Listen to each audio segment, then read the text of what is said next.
Good evening. It's Saturday night, and it's time for Dermot and Phillip's Democracy podcast. And once again, we're delighted to have as our special guest Ronan McGreevy from the Irish Times, and also a noted historian. Good evening, Ronan. Hi there. Hi guys. Nice to be with you again. Good stuff. Yeah, it's great to have you on, and we've a varied bag of things to talk about tonight, haven't we, Dermot? We've got quite a lot. Yeah, your best mate, apparently. Donald Trump is your best friend. Is he on your Christmas list this year? Yes. Oh, yes. Absolutely. Yeah. I hope no photos come out with you, Philip, with you and Donald Trump together. No. I'm actually lucky about that. You know, I made sure they're all destroyed. I have one surprised. I've got one. Surprise. Good.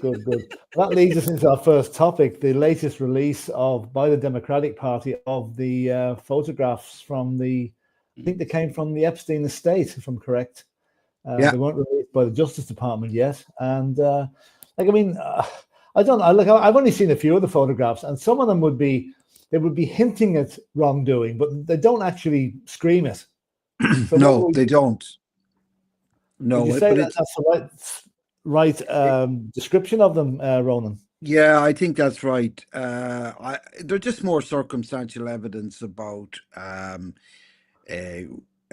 Trump's relationship with Jeffrey Epstein, but there still is no smoking gun in relation to all of this issue. You know, I mean, we've had a lot of second-hand, third-hand evidence that he may have been involved with underage girls, etc. But we have no definitive proof. And, you know, I mean, in order to nail Trump, you really, because he's the most shameless man on the planet, you really would need an awful lot more than this. So he's saying, you know, the pictures have come out, so what? I mean, I'd be kind of inclined to say the same thing myself. I don't think they really moved the story on sufficiently, and I don't think they've done enough to hurt him. I wonder, are the Democratic Party drip feeding these? Are they kind of letting them out in small batches when they're leading up to a much stronger batch that might be in their possession? And that's right. Well, it's all drip. I mean, next year's the critical year, isn't it? It's 26. It's the November midterms, where all the House seats in the House of Representatives will be up, and a third of the Senate. So, I suppose if they do have shots in their locker, they'll drip feed it out. It's I mean, it's under the thing about it is whether it actually undermines his Trump's credibility with his own base. I mean, he doesn't have credibility with most sane human beings. So it really doesn't matter what you and I and Uncle Tom Cobbin think about it. What matters is, are there people who voted for him last November thinking, I voted for a paedophile, and I don't think these photographs have raised the bar that far. Dermot, do you think that Trump's base, he's often said he could shoot someone in the middle of Fifth Avenue and people will still vote for him? Is that still the case, or has the present things he's been doing for the last 12 months diluted his base in any way? I think it's more diluted it. I don't think he's done anything good since he's come back into power. The American people seem to be worse off. He seems to be delaying releasing these files, as much as he said in the run up to the election, I will release these files. The DOJ has them on her desk, and she won't release them under orders of Donald Trump. Yeah. Now we're seeing the Democrats drip feeding these out, and it's not just him, by the way. There was Bill Clinton. There was that what's his name now? Andrew. They just call him now. He's part of the people. Andrew Windsor Mountbatten. Yeah. Apparently, he's one of the people now. He's one of the Joe Blogs. He's seen down the local job centre last week trying to get job seekers allowance. He's down in the local Pizza Hut in where was that place in Maidstone or whatever. Yeah. He's actually really there now. Yeah. And that you got like really big names, but the biggest one out the lot is Donald Trump, because Donald Trump is a sitting president of the United States. Yeah. I think this will damage him. I think, guys, he will have to resign one way or the other, because the heat's going to be turned on him so much. And there's also the question, Philip, and Rowan, I'd throw it back to you, Philip, and then throw it to Rowan, about his health. How much Yeah. strain is this going to Yeah. take on his own physical health, and will he They be keep- able to carry on if this intensifies more and more? They keep harping onto the patch on his hand, and Yeah. the excuse that Pam Bondi gave during the week was he's shaking so many hands, which convinced just about nobody. You know, it would appear that he's on some sort of treatment that the needle goes in through that part of his hand, and that's what's causing the bruising on it. But going back to diluting his base, I mean, he stood up in, I think it was Philadelphia during the week, and said prices are coming down, energy prices are coming down, and people are sitting there looking at them saying, no, they're not. They're going the other way. But nobody shouted back at him, you're wrong. They just accepted what he was saying. Like, he said gas was down to $1.99 a gallon. Now, I was in New York 3 weeks ago, and I'll tell you one thing, it was nowhere near $1.99. It was more like $3, $3.50 a gallon. You know, so Yeah. I mean, well, who's believing it? Who's believing what he's coming out with? Exactly. I think myself that I mean I've said this to you before, Philip, about confirmation bias. You know that for people like ourselves, you know, who would, you know, anytime, you know, the people like ourselves who think Trump is the worst thing that ever happened to America, you know, we're often inclined to think, oh, we have to see into the mentality of the people that follow him, you know. And as you say yourself, the bottom line is this. The bottom line is the bottom line. The bottom line for Americans is not improving. He said it would. I mean, as if there was some kind of magic wand that he could create to bring prices down. He hasn't done that. He's a multi-billionaire, a spoiled brat from the earliest stage who has never stood in a supermarket in his life and had to pay for groceries. And he's been found out. And this is the bottom line for Americans. You know this. Like, it's, you know, you and I can talk about this scandal or that scandal or Ukraine or Russia, whatever.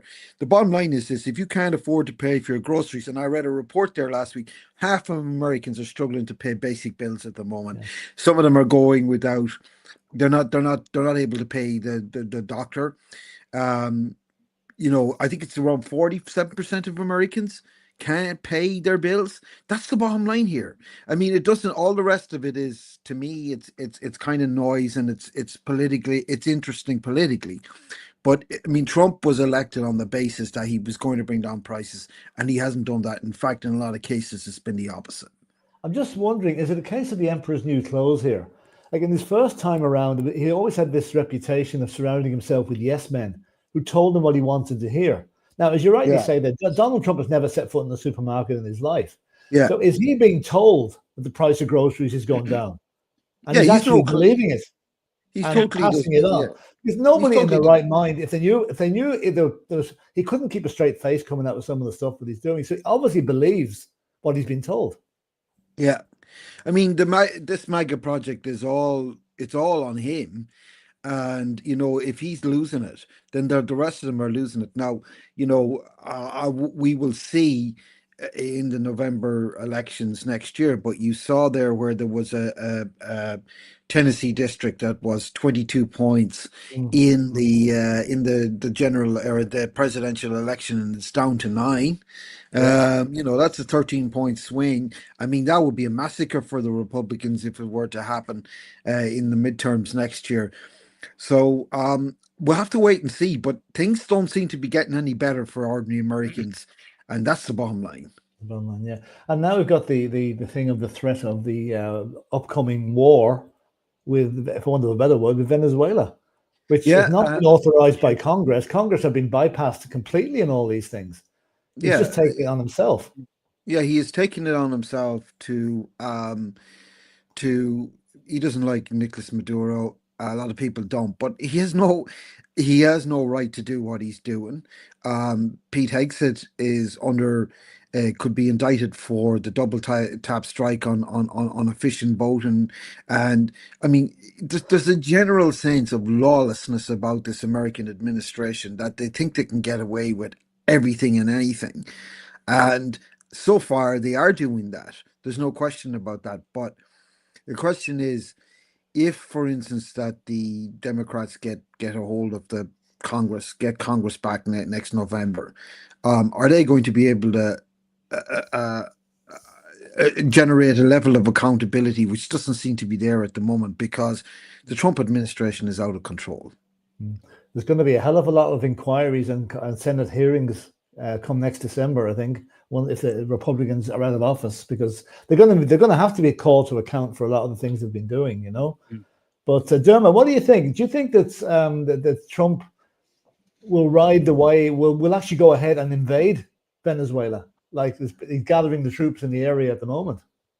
I think he will. I think he's taken the story out of Putin's playbook. Things are going wrong in my home country. What do? I invade another country. Let's move the news there. It's wag the dog, really, isn't it? Wag the dog. Cause a distraction. And do you know what? I don't think it's fair. I understand drugs should be stopped, right? And there should be ways of doing it. But if you look at that fishing boat incident, they all said it was only one strike, but there was two. They over the last 48 hours or 70 hours ago, they took an oil tanker. This is nothing to do with drugs. This is all to do with oil. Pure and simple. The Iraq war was to do with oil. The it is. invasion of Afghanistan was to do with oil. Every major war is either to do with religion or oil. One or the other. And it's true though. He's a sitting president. Nobody likes the Venezuela president. I get that, and I'm sure there will be a coup. That's what some people are hoping there's a coup in Venezuela to get rid of him. But if Donald Trump goes in there, he's no worse off than George Bush was going in on the Iraq war on a line. He's no. I don't think he will, though. I think he will because of Maduro's general unpopularity. I think what he'll do is he'll do the old CIA thing of destabilizing the state, and Maduro will eventually leave.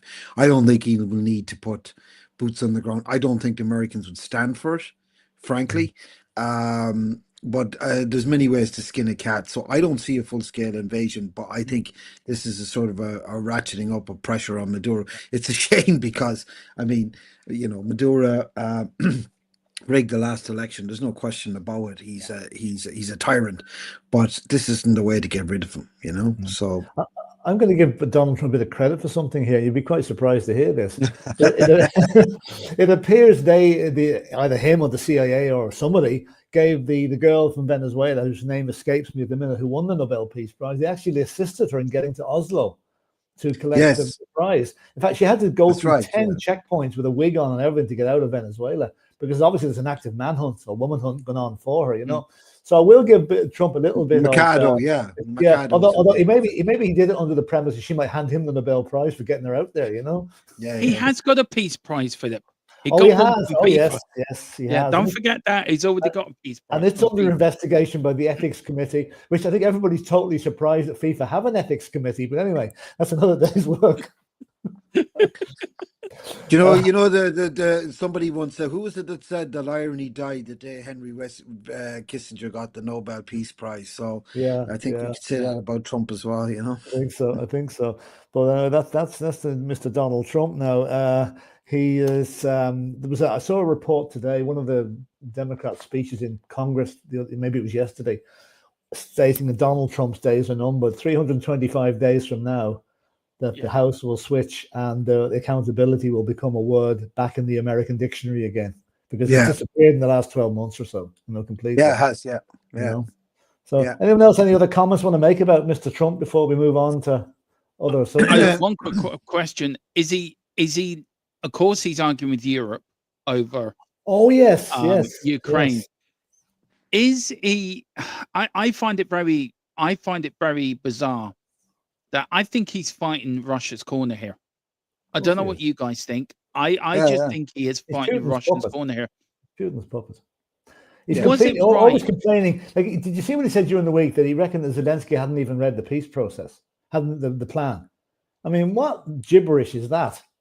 Zelensky is one of the guys that's ultimately involved in it, and to say he hadn't even read it, he knocks him back at every opportunity. And why is he doing that? Because Putin wants him to. Yeah, and no, I completely agree. And I mean, this is a transactional arrangement. that national security strategy document last year talking about stabilization of relations with Russia. There's going to be no stabilization of relations with Russia while Russia's in Ukraine. As far as Europe's concerned, America can do whatever the damn hell they like, but that won't happen until the Russians leave Ukraine, if ever.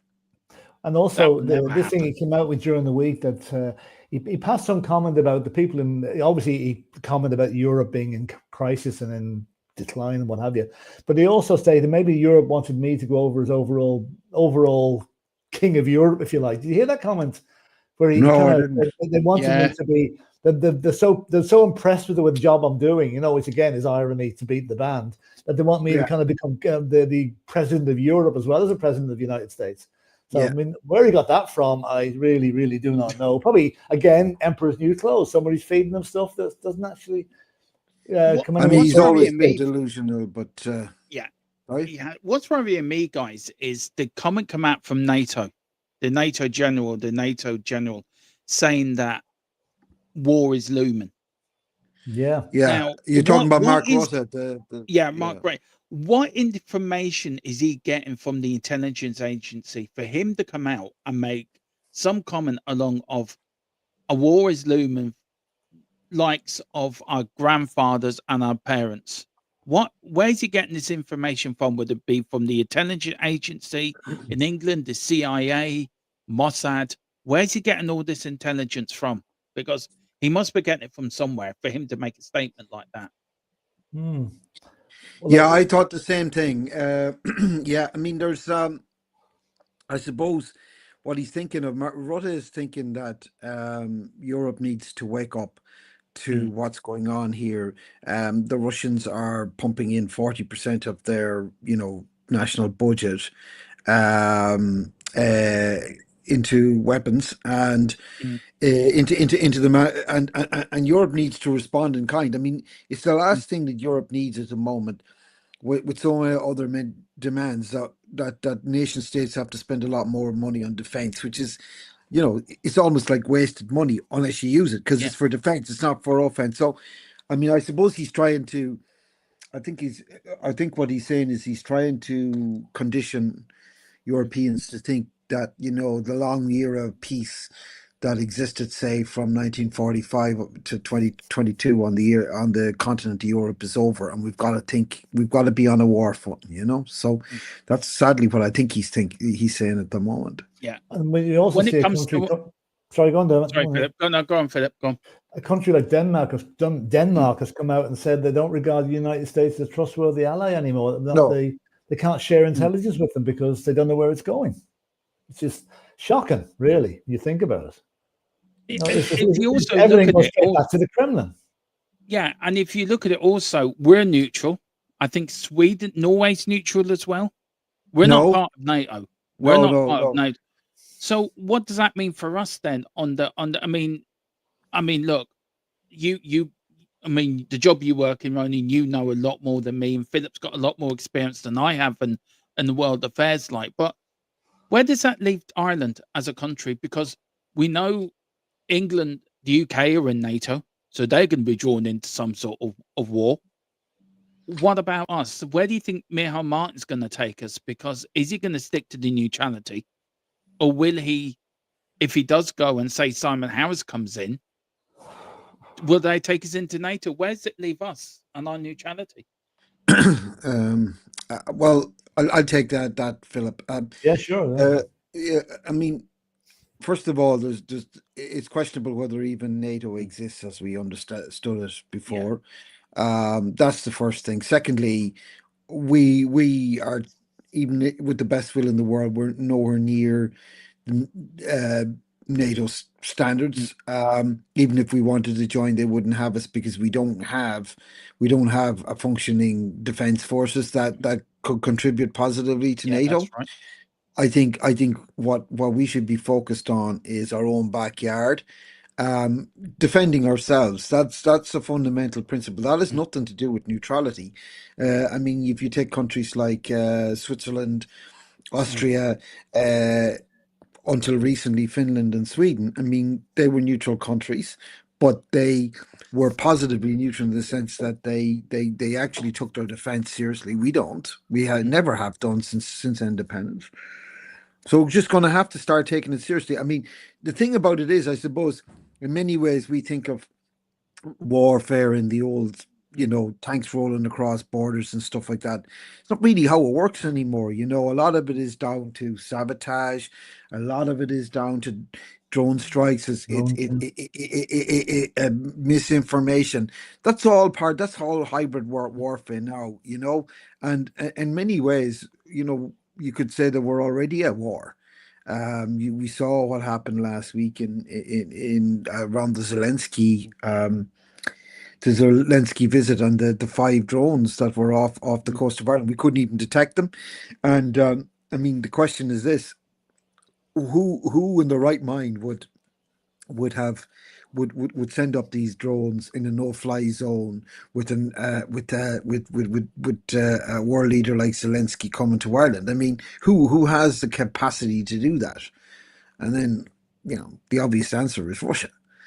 And that's the truth, So, I mean, the fact is, our neutrality means nothing. But what we have to do is we have to mind our own backyard, I mean, the government made an announcement last week. A lot of it is rehashed, but just to have even a primary radar system, to have anti-drone technology, sonar technology capable of detecting interference with undersea cables. That's exactly what we need. We don't need to join NATO. They wouldn't want us even if we wanted to. Well, that's good to hear. Very true.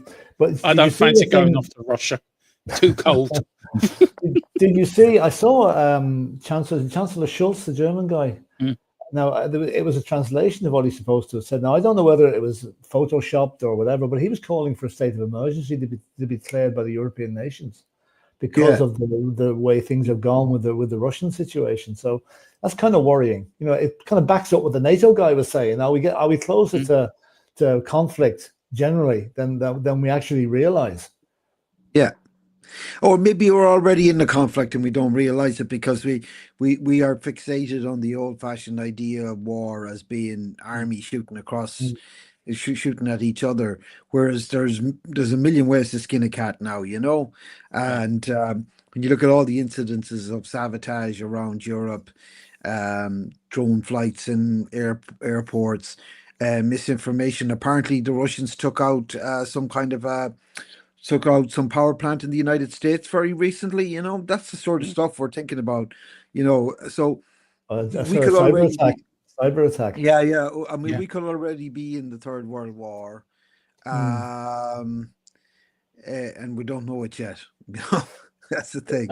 Just before I deal with that question from Tequila there, is the Russian army in any fit state, in the case of, God forbid, open war conflict did start? The Russian army has taken such a pounding in the last 3 or 4 years. Their equipment levels can't be good.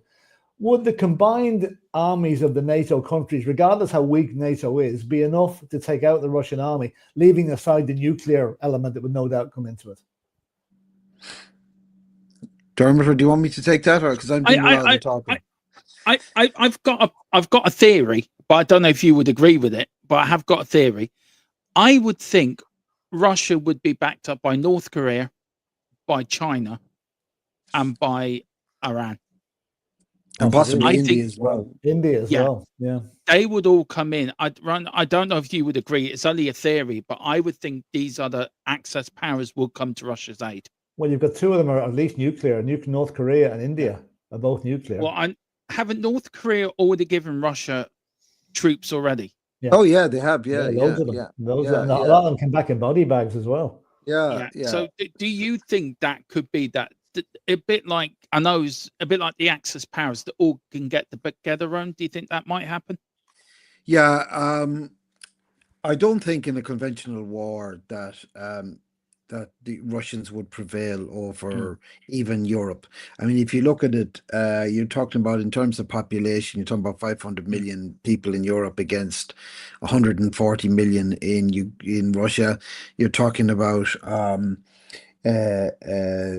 economy 10 times the size of Russia's. So if the question is this, if Europe was to be involved in a shooting war with Russia. The question is, it's not the question who would win, it's the question of whether or not the citizenry of Europe would want to sign up to fight in that war, and whether the governments would want to fight in that war.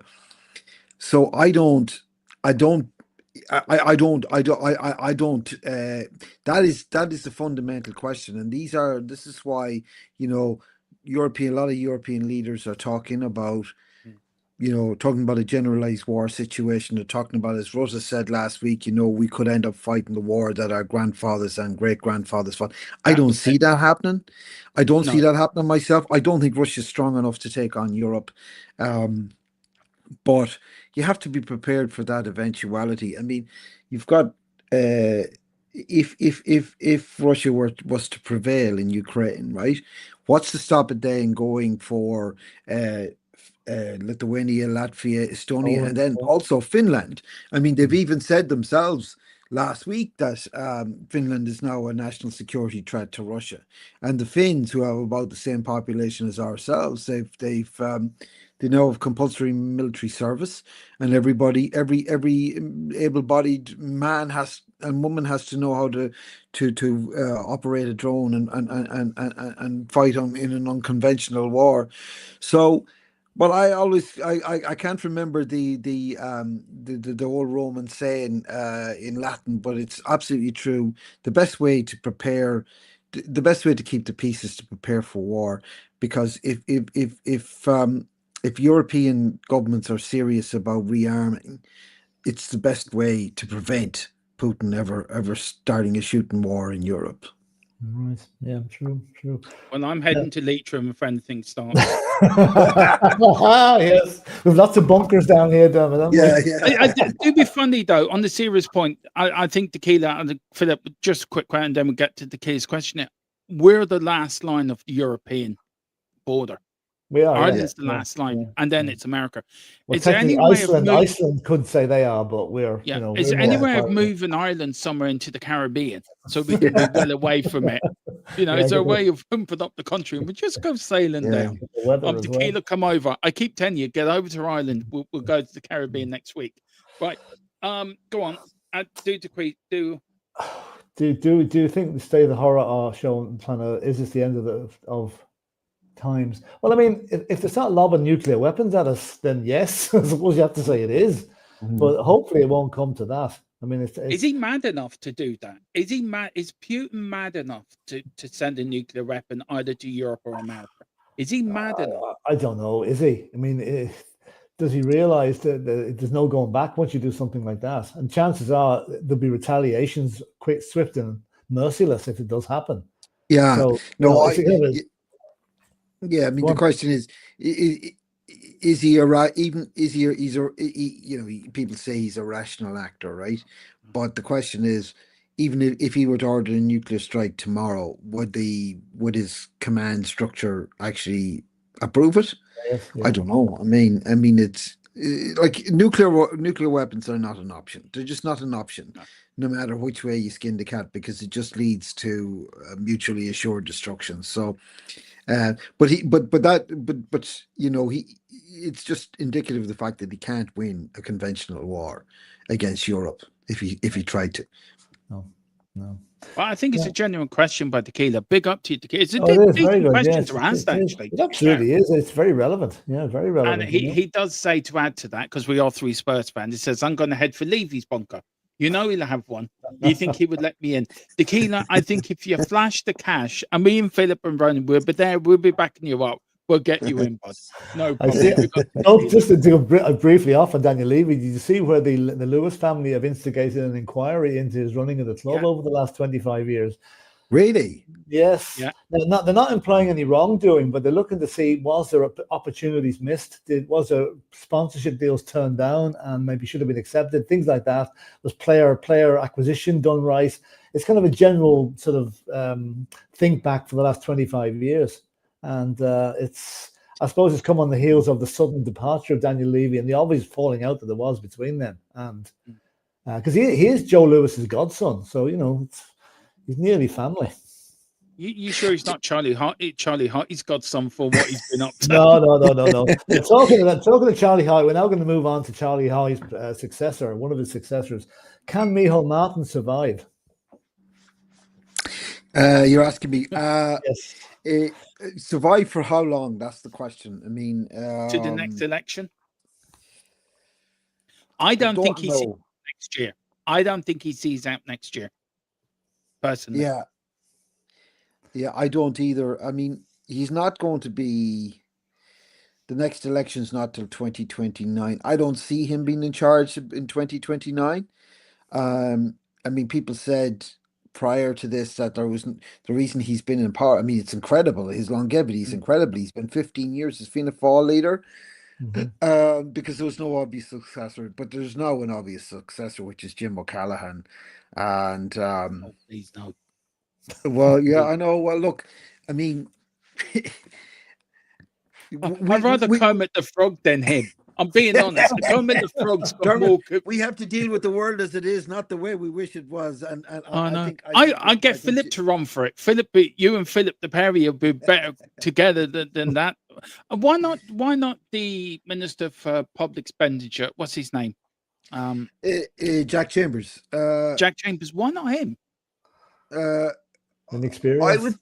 He's not experienced enough, and he's very young as well. I mean, I'm okay. So, but he's not even 40 yet, I don't think. And he also, I mean, obviously, we're talking before the release of this report into the presidential election debacle. But there was some talk during the week that he had known in advance of Jim Gavin's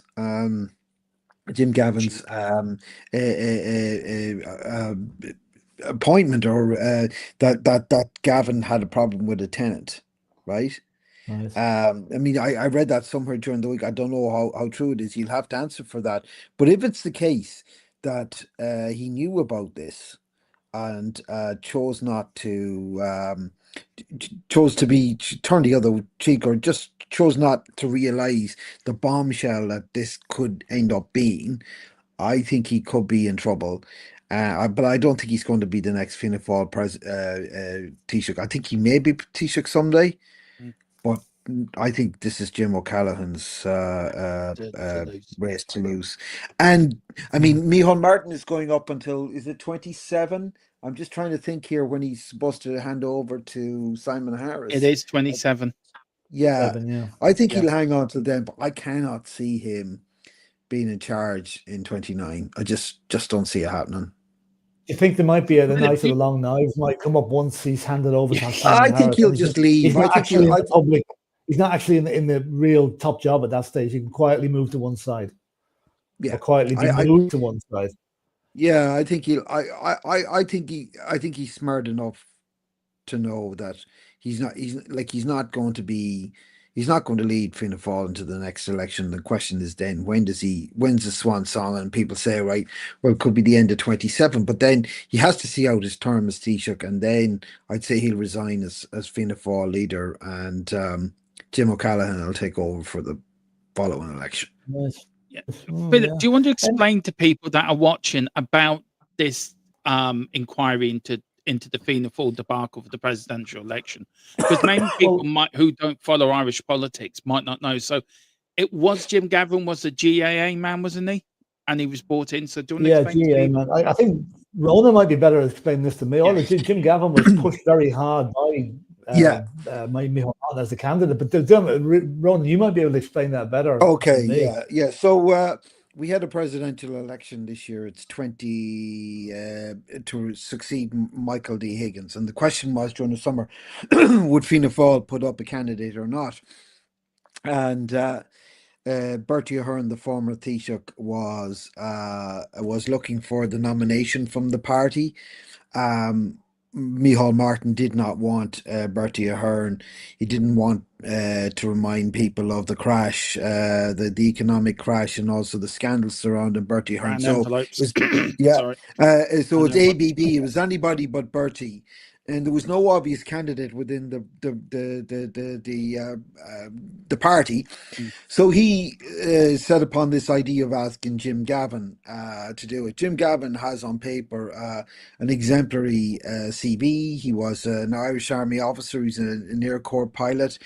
He was best known basically as the manager of the Dublin team that won 6 All-Irelands in a row. Never, I think he was in charge for 5 of them 6, and he probably never to be repeated.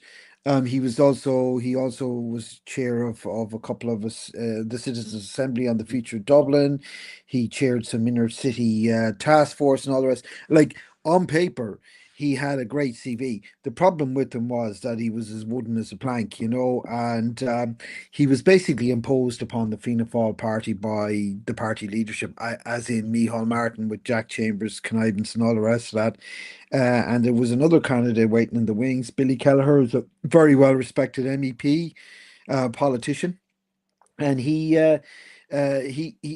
got defeated at the presidential following a vote of the parliamentary party, and Jim Gavin was turned out to be a disastrous candidate. He was wooden in interviews, but he also turned out to have had a dodgy situation albeit about 15 years ago, when he refused to give a tenant back his deposit, which was several thousand euros at the time, and he had to resign as a result of that, having told the party that he couldn't remember the city, or he couldn't recall this incident, when it was quite obvious to everybody that he couldn't have forgotten about it. So a lot of Fianna Fáil people are very, very upset about what happened.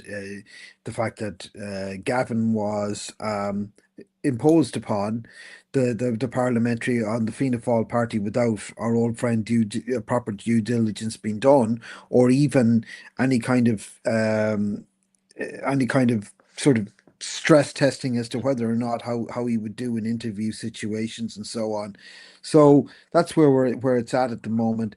It's probably going to be damning towards Micheál Martin, because his fingerprints, he has to own up to all of this. But the question is, will it be enough to get rid of him? I hope that's enough to explain to you. That's excellent. I tell you, the funny, it is excellent. But the funniest thing I saw, and I think I sent it to you, Philip, was when Dusty went into Nova, and somebody said to him, "Will you be voting for Jim Gavin?" And he turned around and said, "Well, I wouldn't rent a house of him. Let's just say that." Which I thought was the most funniest thing. He said, "Great man for the crack, but I wouldn't rent a house from him." And also for him being Dublin manager for Dublin GAA. I hated that man for 3 of them 5 years. When every time Mayo got to a final, we lost against fecking Dublin. Every year it's the same thing. So But also, I mean, you lose to everybody, Dermot, not just Dublin. No. But we haven't won it since Moses was a baby. It's the last time we won the All-Ireland here. 1951, isn't it? Yeah, the curse. Damn that priest. Damn that priest. And the hearse, Anyway, listen, we're gonna finish off shortly. We're just gonna have a little bit of fun at the end of this now. Seeing as this new Christmas, and it's not as prevalent as it used to be, but back in the 70s and 80s, the big thing every Christmas was, let's get a Christmas single out that's going to go to #1. Yeah. So now we're going to have a little poll here. What, in your opinion, lads, is the best ever Christmas #1? And Dermot, I'll start with you. Right, I'm going to bring it up. There you go. What? I thought, was that Christmas song? Twice Christmas #1 back in 1973 and 1991, the year Freddie Mercury. Wouldn't have even considered that a Christmas song. Which, I know it's a brilliant song, but Christmas. Oh, right, okay. Ronan, what would yours be? Before I answer the question, here's the question for you guys, for your listeners. Name one song from the 21st century that is now a Christmas standard. It's like one of the songs that you hear played, like. 20th century or 21st century? 21st century, yeah. Century. One song in the last, since the millennium, that's a kind of a standard. Oh, God. I honestly can't think of any. I really can't. All my ones come from the 70s and 80s. So the question is, where have all the Christmas songs gone? Exactly. Yeah. That's what I'm saying. Like it used to be the big thing. Now it's not. Although I read something very interesting today. Now my number one song, I'll tell you what it is in a minute. My favorite song is the two guys that wrote it. This song is known as their pension fund contribution because they make about £1 million a year from plays of this song, and mostly during December. Can anyone guess what that song is? Is it Slade? Is it what? Merry Slade. Christmas, Everybody by Slade? Yeah, you got it in one. Yeah. There's Noddy Holder and Jim Lee, their pension fund contribution, you know. So that's my favorite Christmas song. Maybe not the best one, but it's a good one, you know. What about you, Dermot? I'm going to go with. I'm a massive Queen fan anyway. So also, Do They Know It's Christmas by Band Aid. I love that song. I think it's so, because of Live Aid. I think this year it's the 40th anniversary of Live Aid this year. That's right. I really thought they should re-release Do They Know It's Christmas.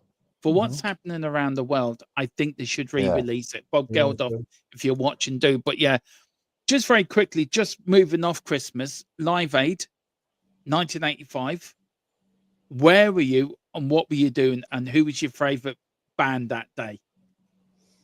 Well, I was in Donegal, working in Donegal at the time, and I was watching, and the first song that was played was "Rockin' All Over the World" by Status Quo. That's right. Right? Yeah. And I am a John Fogerty freak. I thought that's great. The guy hadn't been heard of for years, and there they were playing his song at Live Aid. So that was my biggest memory of it, you know. I remember that summer. I was a teenager. I was at home in Leitrim, and it was one of the worst summers of all time in Ireland. If you remember rightly, it would rain. It was absolutely horrendous. Yeah, and it was also the night, if I recall right, that Barry McGuigan was fighting in Loftus Road against, is it Mendoza? Some boxer. I can't remember. Yeah. So I mean, like yourself, I thought Queen were absolutely outstanding.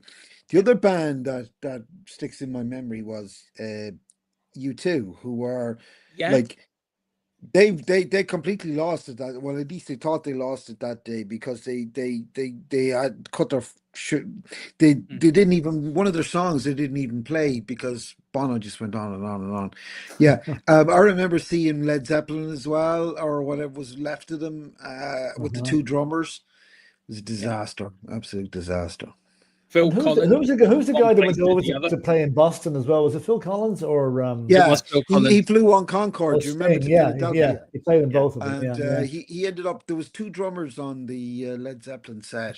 Oh, and John Bonham was dead at that stage. It must have been his son, maybe. That's right. Yeah. So I don't know who it was, but yeah, it was. Yeah, there's never be there'll never be a day like that again. No. Because there isn't that, like, there is nothing like the depth of talent that was around in those days. No, that's true, that's true. Not just being nostalgic about the past. The reality is music is shite nowadays compared to what it was. And I think that's an objective fact as opposed to an opinion, for all kinds of different reasons. But anyway, to get back to the favorite Christmas song, I still think that White Christmas is one of the greatest songs ever written. Yeah, it is. As a piece, as a song, it's perfect. It's one of the few songs you could say, like, I like the Bing Crosby version. Yeah. But you know, Dermot, I heard you were slagging off Bing Crosby and David Bowie's version. I'm surprised you're a big David Bowie fan. I'm a massive Bowie fan, but I'm thinking, what were you thinking? Thinking little drummer boy. I mean, what he was thinking this. That's what he was thinking. Bing Crosby, loads and loads of money. I tell you a funny story. I was 7 when Live Aid happened. I was living in Mullingar, and I remember being plumped in front of the telly at midday. Now I had to go to bed at 7 at 8 o'clock that night. Right, 7-year-old, you're in bed at 8. Coming up to Christmas, be good for Santa.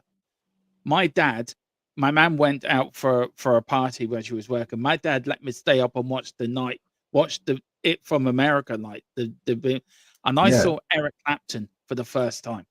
Never knew of Eric Clapton. And a 7-year-old me was mesmerized by Eric Clapton when he did Layla. It was like, and that's my all-time, one of my favorite songs. I grew up loving Queen, but for me, that announced Queen as the greatest rock band of the last century for doing. I mean, Freddie Mercury. I mean, we lost him a long time ago now, but 91, yeah. 91. But Freddie Mercury for me is probably the greatest range singer I have ever seen in my life. Yeah. I won't disagree with that. No. But one thing that's quite sad this week, I don't know if anyone's heard that the lead singer with the Mavericks, Raul Malo, died of cancer, age 60. Now, I love the Mavericks. Yeah, I mean, they were one of the best country bands ever. But he died. He died on Thursday. I never knew that. Never read that. Yeah, he's been ill for a while now. He had a very severe form of cancer. So he died. I was playing his album in the car today. Now, what a voice! That's all I can say. You know. Yeah. Rest in peace, Raul. I saw him a few times. So, and I mean, I think we've all. Okay, Dermot, you're Bohemian Rhapsody. Ronan, you're White Christmas. I'm Merry Christmas, everybody. And I'm sure no one else will agree with those three. They'll have their own pick. Oh yeah. And but listen, that's what we're going to call it and call it an evening. And again, Ronan, very, very appreciative of you giving up your time. Always a pleasure, gents, to put the world to rights anytime. Yeah, so we'll do that on a regular basis. And Dermot, thank you for organising it again. And, no, it's okay. Are we doing one next week for? We'll try. We'll try and get one done for Christmas. Yeah. I think we should have a look back at the past year news-wise and come out with we've got a week now, and I know Ronan, you're very busy. Yeah. Do you want to into it? Do you want to tell people what you do and where you work, so to give people to get to know you? Like, so what do you do? What's your job? How are you in this political and mad world we live in? What do you do?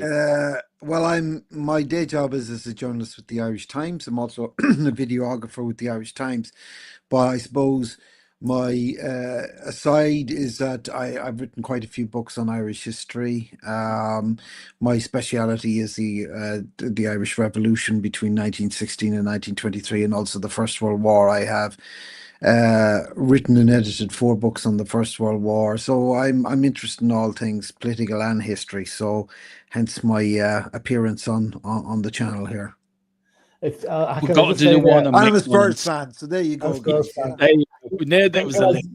Can I just say though, if anyone knows more about the First World War and especially around the Flanders campaigns, Battle of the Somme, then I would like to meet him, because I'm on one of Ronan's tours in Flanders, and it is so good.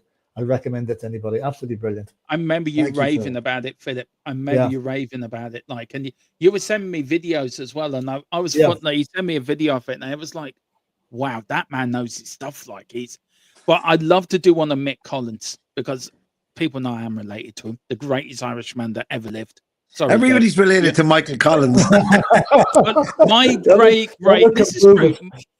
Yeah, my great uncle was married to his great aunt in West Cork, because I was adopted. So my birth father actually comes from near Clonakilty in West Cork. So somewhere along the jumbling trees of Irish wisdom, we're related. Okay, let's talk about this. Actually, we'll do a podcast about Michael Collins sometime. Yeah, I'd be very happy to do that. Yeah, I'd love that. I love that. And can we please slag off Dev? Please, I really want to slag that. I can't say his name, so I just call him Dev. Anyone that is a Dev supporter watching this, I'm very sorry, but I'm not. And I don't know. Before you say something you might regret, we call it a night. Thanks everybody for watching. And also Goobu as well.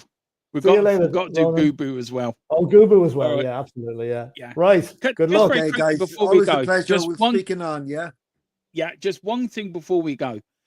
I have to say, look, I've been doing YouTube now for a long while, and I'm very blessed to do YouTube with really good people, Tequila and the lads over on my football channel. But I have to say, I'm really enjoying this podcast with you two.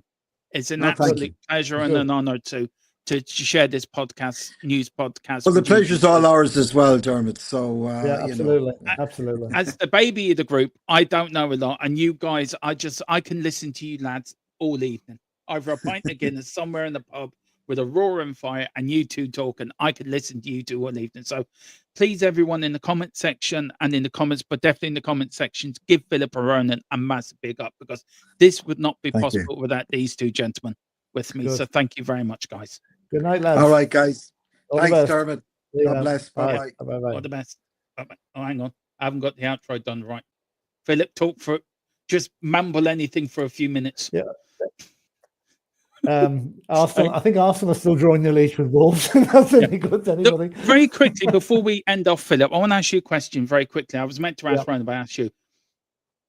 If you look back through Irish politics through the years, right, and all the ups and downs of it in all your lifetime, I always say that Sean Lemass was probably the best Taoiseach we had in our country. He dragged us into the 20th century.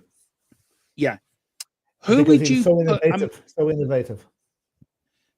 He was. And also, if you look at then Jack Lynch, who took over, do you feel there was a missed opportunity, Philip? I know if you'll go 5 more minutes and then we will finish. Do you feel we had a missed opportunity of a United Ireland with Jack Lynch in charge when he led off that sort of broadcast, didn't he? And he said, we're going to do this and we're going to do that, and nothing happened. Do you think over the years, have we missed any opportunity to unite the country? I think back in the 60s and 70s, I think I don't think the political climate was right.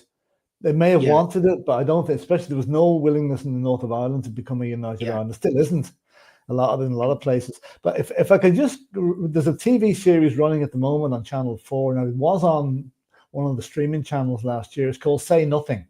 Yeah. It's about the troubles from about 1970 to maybe the mid 80s.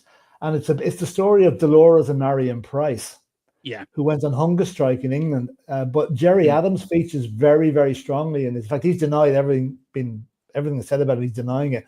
But if anybody could have a look at that series, it'll give you a really good idea of what happened in the North and here during the 70s.